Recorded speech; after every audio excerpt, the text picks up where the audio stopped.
Fala, povo de Deus, tudo na paz? Sejam bem-vindos a mais um vídeo do canal Pilha Certa. Antes de mais nada, já se inscreveu no canal? Se não se inscreveu e está me vendo pelo WhatsApp, link azul aqui embaixo, é só você clicar, vai abrir o YouTube, clica em inscrever-se e depois você clica no sininho para poder ativar as notificações.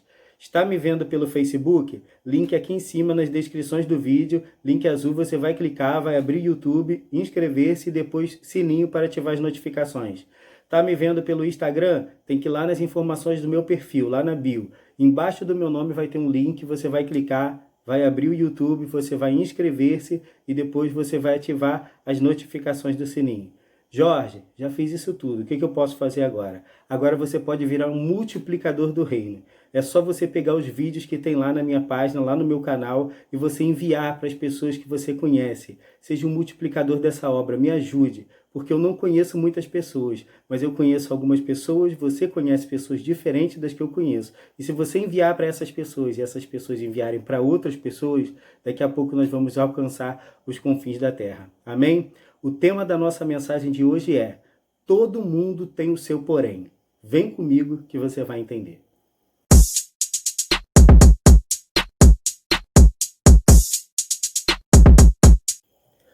Nosso texto de referência se encontra em 2 Reis, capítulo 5, verso 1, que diz o seguinte: E Naamã, chefe do exército do rei da Síria, era um homem grande diante do seu senhor e de muito respeito, porque através dele o Senhor dera livramento aos sírios. E este era varão valoroso, porém leproso.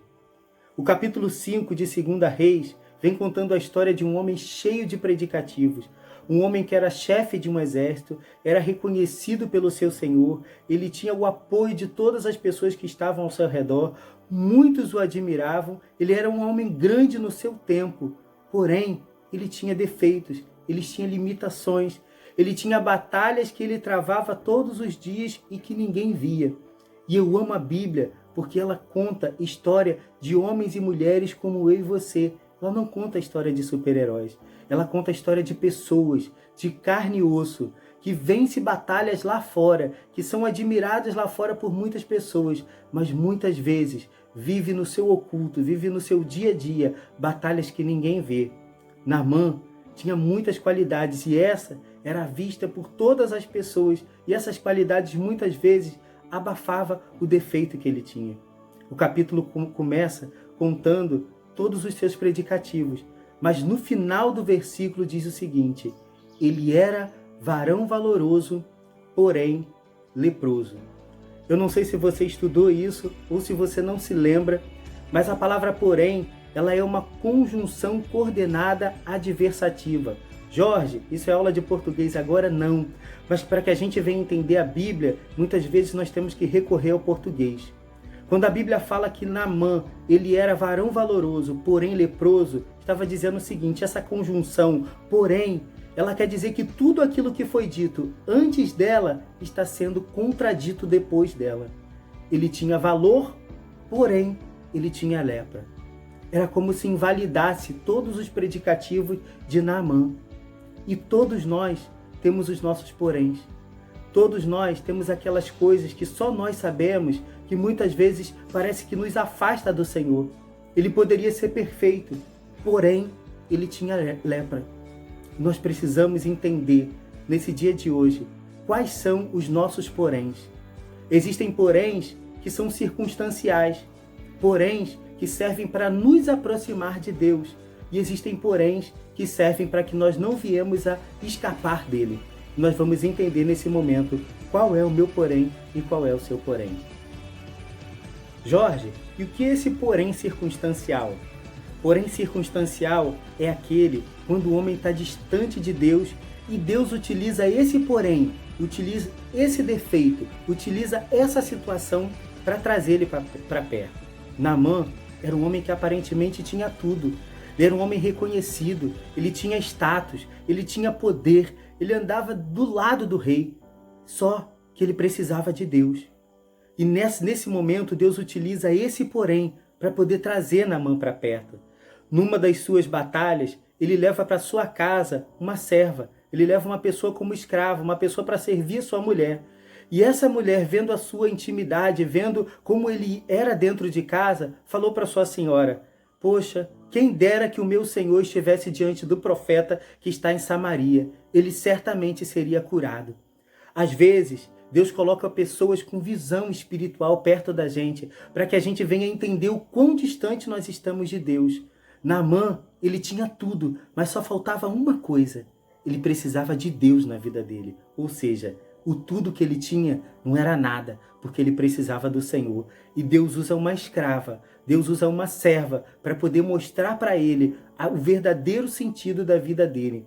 E Naamã foi até o rei de Israel para buscar a sua cura. O rei de Israel rasga as suas vestes porque ele não tem cura para dar para Naamã. Eliseu, quando fica sabendo disso, fala para o rei: por que o rei rasgou as suas vestes? Manda ele vir até mim, porque ele saberá que existe profeta em Israel. Naamã foi até ele. Quando Naamã chegou lá, ele mandou recado para Naamã: fala para ele mergulhar 7 vezes no Rio Jordão. Naamã ficou injuriado, Naamã ficou aborrecido, porque ele imaginou que Eliseu fosse chegar diante dele, estender as mãos, clamar o nome do Senhor e tocar na ferida dele para que ele viesse ser curado. E ele simplesmente mandou um recado dizendo: manda ele se lavar 7 vezes no Rio Jordão. Às vezes, nós ficamos esperando Deus fazer coisas grandiosas, quando a nossa cura ela está em coisas simples. O servo de Naamã virou para ele e falou: Senhor, certamente se o profeta mandasse o Senhor fazer algo difícil, o Senhor faria para ficar curado. Quanto mais mergulhar nas águas do Rio Jordão. Vai lá e mergulha. E Naamã ouviu seu servo, foi lá e mergulhou 7 vezes no Rio Jordão. Jorge, eu já fiz uma campanha dos 7 mergulhos de Naamã para ver se a situação da minha vida melhora. Eu sei, talvez você tenha ido lá 7 semanas e nada aconteceu de diferente na sua vida, mas eu quero te dizer uma coisa: 7 não é um número absoluto. 7 é um número relativo. Ele quer dizer o seguinte: você tem que se manter mergulhado até você encontrar Deus. É isso que representa o número 7. Naamã, quando ele mergulhou 7 vezes, ele teve a sua cura. Ele teve a cura da sua lepra. Eu quero dizer para você: mergulhe até encontrar Deus. Lembra da dinâmica da peneira? Então, fique mergulhado até você achar Deus. Naamã, ele foi curado, e muito mais que isso, quando ele levantou daquelas águas e ele viu a sua cura, ele decidiu no seu coração que a partir daquele momento, ele não se encurvaria a nenhum outro Deus além do Deus de Israel. Eu quero dizer para você, o porém, ele não vem para afastar, o porém vem para aproximar a mim e a você do nosso Deus. Nós temos também um segundo porém, o porém definitivo. Assim como o porém circunstancial, que era aquele de Naamã, que era a sua lepra, que serviu para trazer ele para perto de um Deus que ele não conhecia, o porém definitivo também tem um propósito, que é não permitir que aqueles que estão no centro da vontade de Deus se percam. Paulo, ele teve um encontro com Deus. Ele encontrou com Jesus no caminho de Damasco. E a partir daquele momento, a sua vida foi transformada. Ele decidiu viver o Evangelho. Ele decidiu viver do Evangelho. Paulo pregava. Paulo impunha as mãos e curava as pessoas. Paulo doava coisas para as pessoas. Só que no meio da sua caminhada, Deus deu revelações para eles que não eram dignas de nenhum homem na terra ver.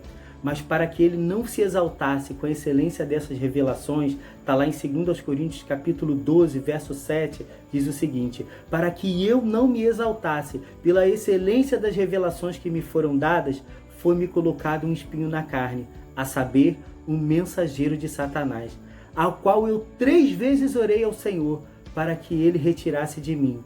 E Deus me respondeu: Paulo, a minha graça te basta, porque o meu poder se aperfeiçoa na fraqueza. Tem poréns que nós vamos orar e eles nunca vão sair das nossas vidas. São situações, enfermidades ou coisas que acontecem no nosso dia a dia que nós vamos orar e não vai acontecer nada. Sabe por quê? São situações que Deus colocou em nós. São poréns que Deus colocou em nós para que nós viéssemos sempre estar perto dele, lembrando dele, reconhecendo que é dele, por ele e para ele são todas as coisas. Eu não sei qual é o teu porém. Eu não sei se você vai mergulhar 7 vezes e você vai encontrar o teu milagre. Eu não sei se você vai orar a vida inteira e o Senhor vai responder a mesma coisa para você. Mas eu quero te dizer, independente do que aconteça, se você encontre a cura ou não, se você encontre o milagre ou não, se você encontre a mudança ou não, saiba de uma coisa: a graça do Senhor, ela te basta. E o poder dele está fazendo com que você se aperfeiçoe na sua fraqueza. Segure essa palavra e creia que você tem o de mais precioso o que as pessoas podem ter na face da terra, que é a presença do Deus vivo. Você é templo do Espírito Santo. Não se perca de Deus. Se você está longe dele, mergulhe até encontrá-lo. E se você está perto dele, não se afaste, porque ele é o que você tem de mais precioso na tua vida. Que Deus te abençoe em nome de Jesus.